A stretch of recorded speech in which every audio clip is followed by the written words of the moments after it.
Eh bien bonjour à toutes et à tous, j'espère que vous allez tous et toutes bien. On se retrouve aujourd'hui pour parler de l'épisode 3 et le dernier épisode de The Continental. Un épisode où je suis assez mitigé. Ouais, je suis mitigé dessus en fait. C'est que, oh bon, déjà on savait que Winston et Sharon ne pouvaient pas mourir dans l'épisode, hein, ça c'était sûr, vu qu'on savait déjà leur, euh, leur futur. Donc bon. Ça, déjà, ça m'énervait un peu déjà dès le début. J'aurais eu envie plutôt d'avoir une série sur le Continental, sur cette organisation, etc. Ça, on l'a pas. Donc voilà. Alors, bien entendu, je vais spoiler l'épisode. Voilà, je me dis que si vous regardez la review de l'épisode 3, c'est que vous avez vu l'épisode 1 et 2, donc ça va spoiler, bien évidemment. Donc bon, on va commencer. Alors, toutefois, déjà, on a le braquage. Enfin, le braquage, l'attaque au Continental qui je trouve est assez bien faite. Sur le coup là, je pense que c'est assez bien fait. Alors on a un peu déjà de préparation au tout début. Bon, même si voilà, on a le fameux sniper qui tombe amoureux de la locataire de l'appartement d'en face qui, comme par hasard, ne pouvait pas se blairer l'hôtel du Continental. Bon, ça, voilà, je trouve ça un peu mal fait en fait. Parce que voilà, c'est fait en mode bah faut qu'il y ait un happy end un peu pour tout le monde entre guillemets. On a l'histoire encore qui avance avec la marchande d'armes, enfin les trois marchands d'armes là avec la fille marchande d'armes et je trouve alors c'est peut-être moi hein, mais que ça aurait pu ne pas se faire en fait. Enfin, son histoire elle aurait pas été mise dedans, ça aurait pas été de grande importance en fait. Oui, elle tue un ennemi, voilà, c'est tout. Elle tue un grand ennemi, un gros ennemi, et puis voilà, en fait, elle fait rien du tout de l'épisode. C'est juste ça. Elle fait pas grand chose de l'épisode. Alors, le début, ça se passe, en fait, au début, voilà, j'ai oublié de dire, mais au début, on a encore ce début où on va commencer avec Frankie et Winston qui sont enfants. Là, on apprend comme quoi ils se dormaient dans une voiture, enfin voilà. Et on va aussi nous apprendre durant l'épisode que la fameuse frappe à pièces était dans le Continental, enfin dans le Continental, pardon, était dans la voiture justement où Winston et Frankie ont dormi. Voilà, on a aussi, c'est qu'on, en fait, on a des beaux combats, mais je trouve qu'ils en ont trop fait avec la marchande d'armes. En fait, la marchande d'armes est une experte en arts martiaux, mais à un moment donné, t'as un flic qui vient juste lui poser des questions, il lui dit je veux te poser des questions, et là, elle se met à le tabasser, mais. Et après, d'un coup, elle regarde et elle voit que c'est un flic et elle se barre en fait. Voilà, je comprends pas trop l'intérêt. On a aussi la flic qui est. Voilà, qui. On apprend un peu son histoire, comme quoi. Bah, dans l'épisode. C'était pas dans l'épisode précédent. Si c'était dans l'épisode précédent, où. Ben, on voit Frankie et Winston enfants qui balancent un cocktail Molotov dans l'appartement qui fait brûler une famille entière. On apprend comme quoi la flic est justement est justement la fille des parents qui ont brûlé. Elle avait brûlé aussi dans l'incendie. Elle était dans cette maison quand ça a brûlé. Et toutefois, eh ben, je comprends pas pourquoi ils ont attendu si longtemps pour nous le dire en fait. Parce que ça aurait pu être dit dès le deuxième épisode pour qu'il y ait une tension qui se fasse. Et non, là, ils ont attendu énormément jusqu'à en fait vraiment la fin, jusqu'au dernier acte pour nous dire comme quoi, voilà, elle était la petite fille qui a failli brûler dans l'incendie. Voilà. On a aussi, alors, je trouve que la fin est bâclée. En fait, à un moment donné, j'aurais aimé avoir une confrontation, mais vraiment entre Winston et Cormac, parce que, en fait, et ben, tout simplement, Winston, il fait pas grand chose de l'épisode, en fait. Il fait pas grand chose. Genre, pour se battre contre Cormac, ben, en fait, ça va être la flic qui l'aura tué et après elle va se barrer, quoi. Mais bon. On va avoir aussi Cathy M. Segrat qui, malheureusement, ben voilà. En fait, j'aurais aimé qu'elle ait un rôle plus important. Parce qu'on te fait comprendre qu'elle a un rôle hyper important. là, elle meurt, enfin, d'une balle dans la tête, en fait, et c'est tout. Enfin, elle arrive, elle dit comme quoi, bah, Winston, vous allez sûrement pas être le gérant de l'hôtel, et parce que personne ne le connaît. Et là, il le tue en mode, maintenant on me connaît, voilà. J'aurais aimé comme quoi, voilà, au pire des cas, elle a un rôle plus important, ou qu'on la revoie si saison 2 il y a, on sait pas. On la voit en saison 2 quoi. Parce que là, tout le long, on t'a fait comprendre que c'était une grande méchante, et il a suffi de deux balles, une balle dans la tête, une balle dans l'épaule, une balle dans la tête pour la tuer, quoi. Bon, alors, je me doutais bien que, voilà, elle allait pas avoir des pouvoirs ou quoi que ce soit, mais là, en fait, on la tue hyper facilement. Enfin bon, voilà, on voit comme quoi, voilà, elle avait bien un visage déformé, comme quoi, enfin, elle avait plus de lèvres et presque plus de joues. On le voit, ça, mais bon, très rapidement. Et toutefois, aussi, en fait, dans le Continental, j'ai trouvé que, enfin voilà, le truc autodestruction, qui en fait, bah, fallait de nouveau la main de Cormac pour justement l'arrêter. J'ai trouvé ça un peu bof. Voilà, Cormac qui est à ce moment-là un peu en mode roue libre à certains moments.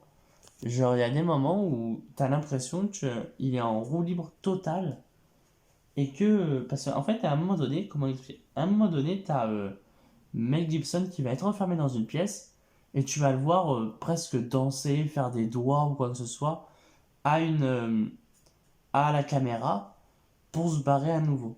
Enfin bon. Après, on a toute cette scène. Ah oui, on a aussi la scène avant. Ça va être décousu, c'est en mode comme je me rappelle. On a la scène aussi avant avec la fameuse femme avec les SDF. Là, comme on a vu dans les John Wick. Là, on a la toute première chef de ce gang qui, elle, va devenir, entre guillemets, la fameuse, enfin, une patronne de banque, parce que Winston aura acheté la banque, etc. Du coup, ils vont travailler et tout, enfin, ils vont travailler. Ils vont devenir un peu enfin, ceux qui vont créer les pièces. Voilà. Et toutefois, ça, j'ai bien aimé qu'on nous dise comme quoi, voilà, c'est eux qui vont créer les pièces pour le Continental. Et voilà, en fait, on la voit pas beaucoup, mais elle a une posture qui fait que dès qu'elle est là, il y a du charisme qui arrive. Mais toutefois, on a ce petit côté un peu, voilà, en fait, quand ils sont en Continental, parce que voilà, ils vont être du côté de Winston, sauf que tu sais pas qui est qui en fait. Genre, ok, c'est des monsieur et madame tout le monde, mais sauf que tu sais pas qui est qui.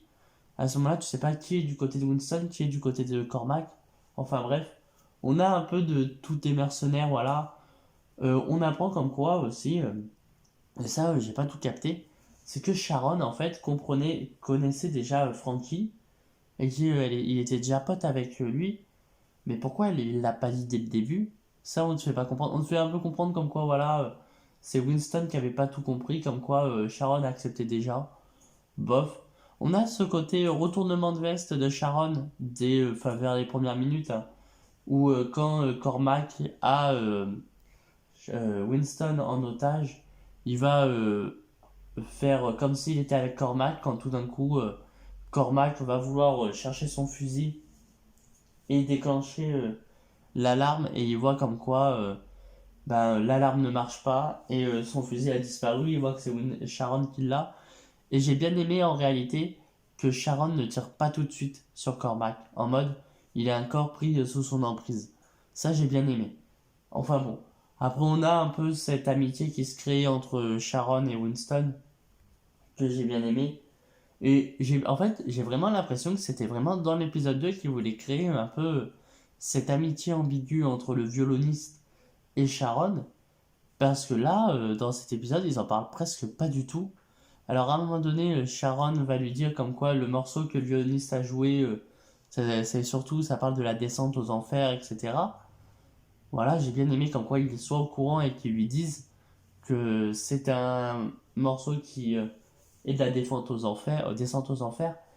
Mais voilà, en fait cet épisode, je suis un peu mitigé. Alors il y a des trucs que j'ai vu venir à 200 km. Genre à un moment donné, t'as le truc des jumeaux, enfin on sait pas le nom, Mais dans le premier épisode, Cormac les appelle Hansel et Gretel. Et à un moment donné, t'as le marchand d'armes qui, je sais jamais leur nom, et je ne les retrouverai pas, et c'est pas grave, parce qu'en vrai, ils sont pas si importants que ça, qui va se battre. En fait, il ne veut pas devenir comme son père, entre guillemets, voilà. On te fait comprendre il est super fort en arts martiaux aussi. Et d'un coup, de nulle part, en fait, quand il se fait blesser et qu'il est presque au bout, bah de nulle part, t'as la sœur qui débarque et ils vont se battre à deux, vont réussir à le battre. Voilà, ils vont le tuer. Euh, la femme de Frankie va tuer aussi celle qui a tué Frankie, justement. Et à la fin, voilà, ils vont boire un verre, tous, toute équipe de Winston vont boire un verre. Et à ce moment-là, ben, ils trouvent pas ces mots pour voilà, dire juste un pour Frankie. Enfin voilà, j'ai trouvé ça un peu nul, voilà. Enfin bref, l'épisode en vrai en soi, si je dois faire en globalité, il est assez bien. Même si quelques défauts, voilà, il y a des trucs que tu vois venir à des kilomètres quand tu vois l'épisode. Ça, faut pas se leurrer. Mais toutefois, cet épisode, franchement, était un peu au-dessus de l'épisode 2. Il n'était pas au-dessus de l'épisode 1. Ça fait, en vrai, s'il faut faire un classement, l'épisode 1 est vraiment au-dessus. T'as l'épisode 3 et l'épisode 2, en vrai, t'as énormément de scènes qui peuvent être enlevées dans l'épisode 2. Comme là, toute la scène avec la marchande d'armes, etc., peut être totalement enlevée. On en apprend un peu plus sur le père, que c'était un mercenaire en fait. Mais ça, voilà, ça raconte pas grand-chose. On a aussi... alors, on a un peu... on a tout ce combat dans le Continental qui sert pas vraiment parce que en fait, bah, après à un moment donné, t'as Mel Gibson qui va arriver vers la salle des cops, va faire semblant de l'ouvrir. Et tu le vois des kilomètres qui va juste exploser la clé en fait pour ne pas justement qu'il rentre dans l'armurerie. Voilà, enfin bref. En vrai, j'ai été déçu, pas tellement déçu de la série, j'ai bien aimé, mais toutefois, cette série, elle manquait un peu voilà, d'enjeu. On savait comme quoi des personnages comme Sharon et Winston ne pouvaient pas mourir. Ça, on le savait dès le début, hein. Qu'ils avaient ce côté, bah, on sait comme quoi ils sont dans les John Wick. Bon, même si on sait que Sharon meurt dans le John Wick 5, malheureusement. Dans John Wick 4, pardon. Mais toutefois, voilà, on sait que ben, Winston, lui, ne meurt pas. Et j'ai trouvé ça dommage, comme quoi on n'est pas ce côté un peu où t'as peur quand même pour Winston. T'es en mode, ah oui, peut-être que là, il va mourir. À un moment donné, quand il y a l'autodestruction du Continental, je me suis posé la question s'il allait pas être détruit, je l'avoue. Mais toutefois, je me suis dit, bah non, c'est le même que dans les John Wick, donc en fait, il va pas être détruit. Et en réalité, s'il était détruit, pourquoi il l'aurait reconstruit? Voilà. Voilà, enfin bref. On n'a pas grand chose sur cet épisode. Est-ce qu'il y aura une saison 2? J'en sais rien. Mais en vrai, s'il y a une saison 2, j'espère qu'ils vont parler un peu plus de l'organisation du Continental. Voilà. Est-ce que c'était pas pour placer Winston et qu'on comprenne pourquoi il connaît autant le Continental et qu'il est respecté? Enfin bref, voilà. Une série assez bien. Voilà, dans l'ensemble, elle est bien. Enfin bref. Sur ce, si la vidéo vous a plu, n'hésitez pas à liker, à partager et à vous abonner. Et moi, je vous dis à très bientôt pour de prochaines vidéos. Allez, ciao tout le monde.